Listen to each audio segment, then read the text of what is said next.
মনে রাখবেন, রমজানকে যে কদর করে না, রমজানেও যে গুনাহ করে, রমজানেও যে জাহান্নাম থেকে বাঁচার চেষ্টা করে না, রমজানেও যে জান্নাতের আমল করার চেষ্টা করে না, ভাই আমার, ছেলেরা আমার, বাবা আমার, পর্দার আড়ালের মা বোন আমার, সবাইকে এই শেষ কথা বলি। আল্লাহ রসুল বলছে, জিব্রাইল আইসা রমজানের শেষ দিন নবীজিকে আইসা বলে গেছে, ইয়া রাসূলুল্লাহ, এত বড় রমজান পেল,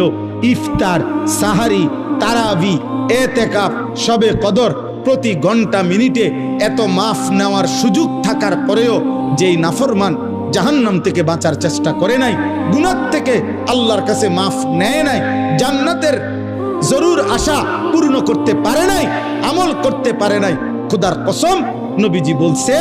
জিব্রাইল আইসা বলছে, ইয়া রাসূলুল্লাহ, এমন নাফরমানের উপরে আল্লাহর লানত, আল্লাহর লানত, লানত, লানত। নবী বলছে আমিন।